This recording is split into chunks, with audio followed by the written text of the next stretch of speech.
Welcome to the warm-up exercise for the Why Am I podcast called The Fantasy Restaurant. In here, my guests get to pick their favorite drink, appetizer, main, side, and dessert. Quite literally anything goes. And this one definitely proves that point. So I could not be more pleased with Bill's M. Night Shyamalan twist. We start with a whiskey and then completely pivot away from food and onto my favorite subject, people. So I hope you enjoy the atmosphere and guest list that Bill creates in the Fantasy Restaurant. Bill, thank you for joining me in the Fantasy Restaurant today. Oh, I'm happy to be here today. Excellent. It's still, I think I will be tickled throughout the entirety of our conversation every time I hear your voice. It's so well, that's strange a nice thing to say. Talk to you directly. But I digress. I am your waiter here in the Fantasy Restaurant, and this restaurant is comprised of everything you could possibly ever want, right? So this could be stuff that your mom used to make when you were a kid, or your grandma. Maybe this is something you make today. This could be something out of your favorite television show or fantasy novel. It only has to make sense to you. Sound good? Yes, but I have been thinking about this because I had several long drives, and it made me reassess and understand my relationship to food a little bit better. And I'm going to thoroughly disappoint you here, but excellent. My favorite. We will not take this perhaps where you wanted to go, but I've actually given it some thought because I'm just sitting there driving for 11 hours or something, right? Okay. Well, I didn't mean to give you an existential crisis over food. You didn't. It was, and the drive actually acutely brought up. But go ahead. All right, excellent. So let's start at the start. What are you going to have to drink, Bill? Well, so now that is an easy one, and I am. It's something I'm an aficionado of, and that is single malt Scotch, and it will probably be Lefroy, but one of the island ones that are smoky. I've had it many times, and it's a regular pleasure to me. So that's clearly what it will be, and that would be before we have any fat on our palate, because you have to have Scotch when you have not eaten any fat at all, so that it reacts correctly in your mouth. So, all right, when you say smoky, that was the easy part. You say smoky. I've been to bars before where I see them. They make a whiskey and then they have some kind of little apparatus where they put some wood in there and actually like blow smoke into it. Is that what you're talking about? Of course, here to make the Scotch, they are burning peat, and so it is integral to the whole process and before they distill it. So. That's a different one. And not everybody likes the smoky ones. It divides people up. Although almost any single malt Scotch I would take. Sorry about the noise there. No worries. So smoky right out of the bottle. Yeah, so yeah. I've also seen there seems to be a bit of Montague and Capulet, whether you have like a giant square ice cube or like a spherical one. Whoa. Are you doing any of that?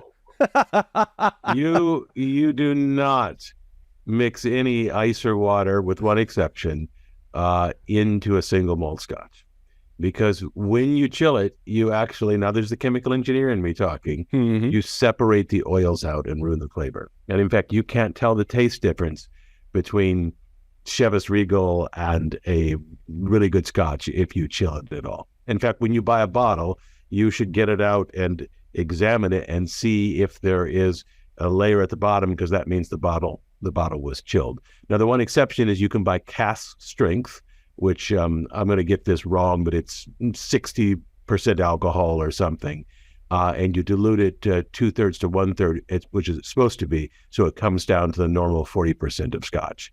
But if somebody's putting ice in, take the bottle away, give them some blended Scotch from somewhere else, question their moral character, but you should determine whether you want to remain friends with them. I see what you're saying. It's a close call. It's a close call. It depends on other qualities. But yeah, you there should be nothing in there. It should be at room temperature.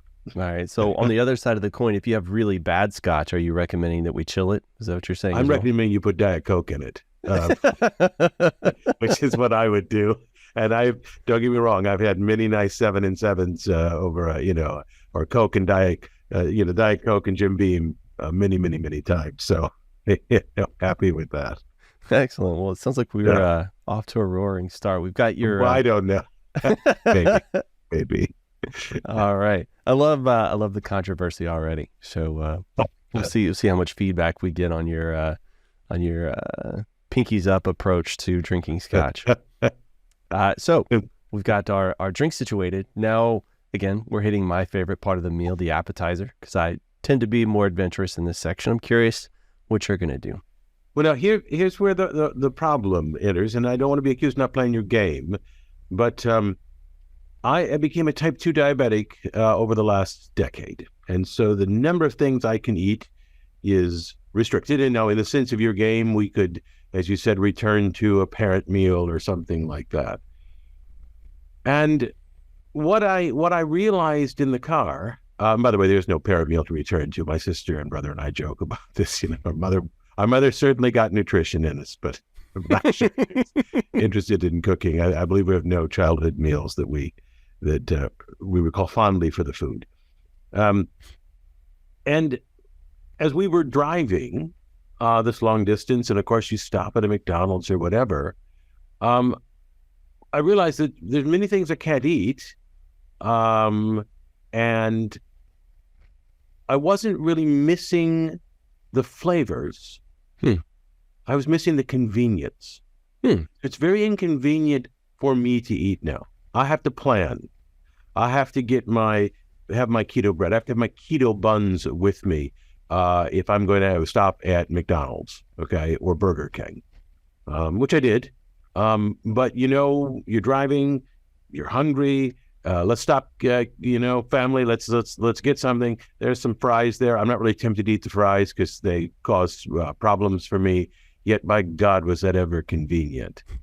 And so when I thought a long time about what food that I wanted for yours, I struggled to come up with much because, don't get me wrong, there's things that I like and things that I don't like. I don't eat seafood. I'm a little ill to it.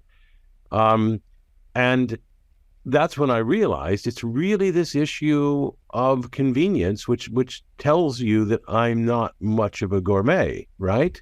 At all.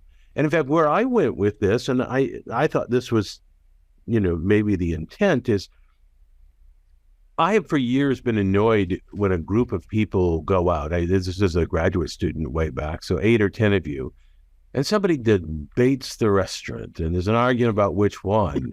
In fact, a family member, either one of my family members or an in-law on one of these trips did exactly that. Oh, we're going to go to this restaurant. How do you guys feel about it? I'm like, well, there's 8 of us. There's 10 of us. Just go. Because the point of that meal is the social interaction, right? And I guess I'm saying something, kind of obvious.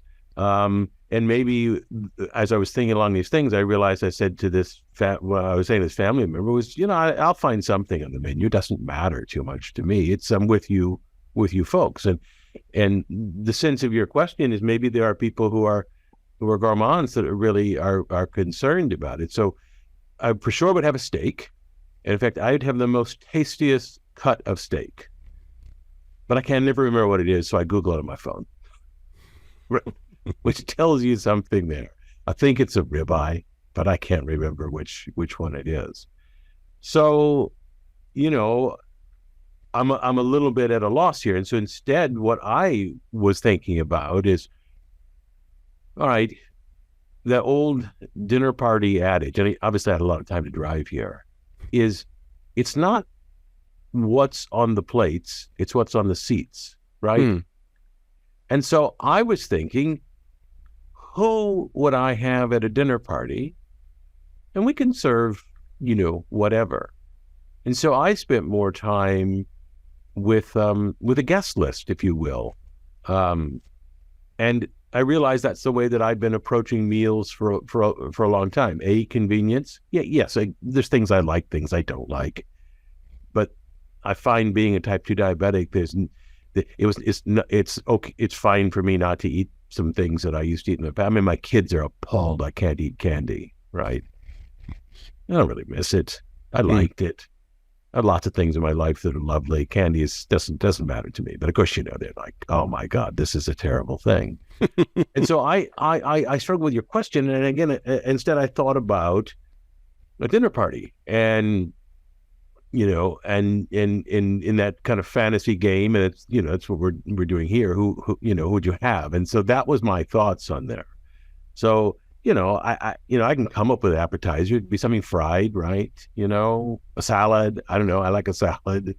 But I'm, there's a way in which I'm not getting the gourmet part of it at all. Okay. I love this pivot. I don't know if you could tell how delighted I am, but this is conceivably one of the best meals. So I'm going to pivot a little bit, and instead of asking you about what food, let's shift it. So first, I'm going to ask you, what do you want the atmosphere to be like? What do you want this restaurant to look like, feel like? What would you prefer in that respect? So I'm going to invite people that I want to listen to. So I want the place to be quiet. I want the table to be somewhat isolated. I don't want music and things playing. I'm becoming my father. My father had a hearing loss from World War II, and it wasn't not profound, but it was enough that in a crowd you couldn't hear. So he was always looking for a quiet restaurant. Always objected when they were loud. What, Dad? Come on! And now I'm kind of that person. So I want a place that we can talk. And I also very, very much like a circular table, because otherwise you get away from people, right? So you want a table that's in a circle where you can make eye contact with everybody and not only talk to somebody. Like, if you're ever at the front table at a speech, an event, a banquet, a wedding, that's often the dullest because you have just the person left and right, and that's it. And hard to hear. So it'd be a quiet place and a circular table. That's where I would start. Okay. So are you envisioning indoor, outdoor? Do you have a preference on that? Probably indoor, but it depends on the weather, doesn't it? But outdoor, I get so annoid by wind blowing the menus and everything. Well, this is the fantasy restaurant, so the environment can be exactly the way you want it to be. I think it would be indoor with beautiful glass windows. So that's a good compromise. Look out on some beautiful landscape, Okay. How about a view of the ocean? Is that something that appeals to you, or are we talking like rolling grass? That would be lovely. I like all sorts of views and things. That would be beautiful. Okay. And we've got an ocean view. All right. So I've been in restaurants where it is absolutely silent and it feels strange. It's like watching an old sitcom with no laugh track included. I don't know if you've ever done that. It feels weird. Sure. If you want some hum in the background, it's got to be a little understand something. That. It's like working at a coffee house. That you sometimes want just that hum that's going on, but nobody that's talking too loud or anything. I can respect that. Absolutely. So maybe like some pretty quiet, I don't know, jazz or something like that. Will that work? No. Oh, okay. I don't listen to music. In fact, the only piece of music that's jazz that I can recognize is Take 5, and I think that's your theme music. It is. That you said that. That is the only piece. Okay. The rest of them would be lost on me completely. And I was in the 95% confidence level. I think that's some version of that. And I don't know. I listened to it as a kid. I don't know why I can recognize it, but that would be about it. But no, because I don't listen to music, I find it noise often in a situation like this. So no, we're not going to have music or a band or anything there. It is. It is. The conversation is not going to stall. We don't need social gambit, social catch-alls, whatever you call those that help people through. Right. I gotcha. I was going to say the Take 5 is the only piece of jazz I can recognize, and I only know it because there was a show, I think in the early 90s, called The Simple Life of Machines, where this fellow would describe the simple engineering of various things, and it fascinated me as a child. And I think that show ran from because I just responded to a viewer comment about it because it comes up often. And I think it was actually late 80s, probably rebroadcast in the 90s, but there's been no new episodes, I think, since the 80s when I looked it up. And it was a British show, right? Yeah. I didn't realize that was their theme music. Yeah. And actually, the fella that did that, he started a YouTube channel and he's putting out videos again. So. Oh, I didn't know that. Yeah. That covers a time. I didn't have a TV from 1984 to 1999, so it falls in that in those cracks just a little bit for things that were there, right? I only saw Friends and reruns, after a while or something like that, or I guess Friends was into the 2000s, wasn't it? But there was Cheers, I guess I didn't see. Yeah, absolutely. All right, well, I feel like we've got our atmosphere. Are you trying to put together a guest list for this, or? I did think about it, and in these exercises, I think it's fun to come up with rules. Like, we're not going to invite Shakespeare because everybody would, and we're not going to go down memory lane. I mean, who wouldn't want that one last memory, one last meal with your parents, right? And ask the questions that you wish you could ask now. And instead, I am very interested in how people create things, and so I thought along a list of authors and books that I read and reread and have sitting on my desk here and on the shelf and pick up and often read bits and pieces of or the kind of the essentials. And so I would have well, and this is to help with the meal too, because obviously I'm not a gourmet of any type. I'd have MFK Fisher there. And I don't know if your listeners are familiar, and if you're familiar with her, but she was a food writer. Oh, I can't remember when she died, 2019, in the 1990s or whatever. And she was a gourmet, but also she wrote these books, particularly books that are travel books. And I remember picking up her book, Two Towns of Provence, for 50 cents. And one of them was on the town, it was on Marseille. And I remember just being entranced by the book because I'd had an impression of Marseille, and she begins it with that impression and then says it's wrong. And so I find it fascinating. And what a talent to write without a narrative. Then there's no journey, there's no chronology, and yet it captivated me. Because what she said it so well, she said it so meaningfully, and she revealed herself in an honest way. In fact, she comes in for some criticism today because she was a rather, arrogant, people perceive her as a rather arrogant person and other defects. Yes, but she fascinates me. So she was, a food person, and so maybe she would help me with the meal. So that would be the first person, and I think she'd be fascinating to talk to and learn a bit how she created things. That would be interesting to me. It's my first guest. So maybe we would have 5 or 6 guests or something. Sure. Enough that around that table we can still communicate and it feels intimate, right? Well, anybody else you'd like to? Well, I think I would have Sybil Bedford there. Again, a name perhaps unknown to readers. She lived to be 100. She wrote a book called A Visit to Don Octavo, A Traveler's Tale from Mexico. And I've read it 5, 6, 7 times. People have these books that somehow appeal to them, and you can't really say why. They just do. Nothing spectacular happens, but her voice captivates me, and she's one of these underrated writers of the 20th century. And in fact, I have to be very careful because if I pick up the book and start to read the first page, I'll just read the whole book again, right? Almost did it while I was traveling. And with these kind of books, somebody mentions that, and then you're like, well, that sounds great. And you pick it up and you're like, well, what the heck is that? But for whatever reason, it works there. And she was also, though, must have been a fascinating conversationalist because she wrote very little. And in a way, she was a great freeloader. If you look at her life, living off of other people, yet they all loved her. They stayed with her. They stuck with her. did not have fractious relationships.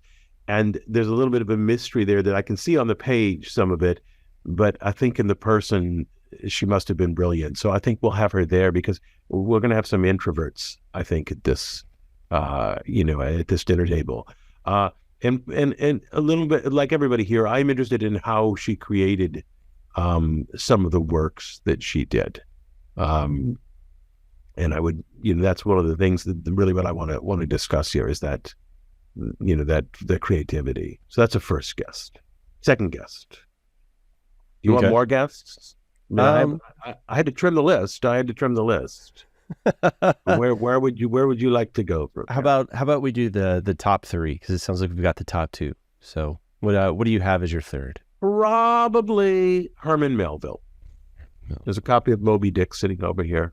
I like reading Moby Dick again and again and again. I read little parts and pieces of it. And the book shouldn't work. It shouldn't work at all. I could sit here and name all of the deficiencies of that book. Many people have, yet somehow it works. And so, and Melville, before that, wrote these things that were rather, now antiquarian travel logs, if you will, Umu and others. Yeah, there's some virtues in them, but it's not like Moby Dick. And the book he wrote after this was so bizarre, called Pierre, that just failed and is a little hard to read. Then he spent the rest of his life writing a long, long poem, maybe the longest in the English language. I think that's The Fairy Queen, but whatever, it's way up there, about a pilgrim who goes to the Holy Land, which is just unread today. And there's a little bright spot, Billy Budd, that they found later. But Moby Dick is it. So I want to know what he was thinking when he created that. And I want to know how he created it.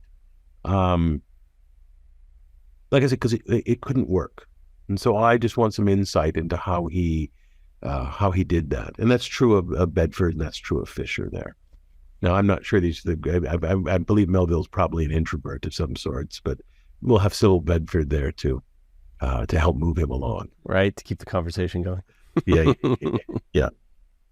Well, it sounds like a pretty amazing list so far. I tell you what, let's wrap it up. Normally, I'll read your menu back just to make sure the kitchen doesn't mess it up. But we've got a steak and we have scotch and we have whatever MFK Fisher recommends. You know what I mean? We've consulted with her a little bit. Okay. Though she was kind of a crusty character, she would probably despise me. She once wrote to somebody who had written a review of her book. She says, "That's so good, I almost wish I'd written it." And that almost just captures everything that either charms you about her or that you don't like. All right, go ahead. So for atmosphere, we're looking at someplace quiet, right? Isolated table.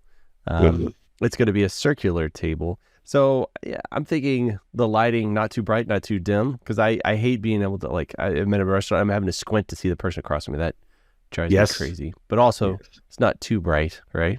Something somewhere in between. We're going to be indoors, but we're going to be next to a whole wall of windows looking over a beautiful ocean view.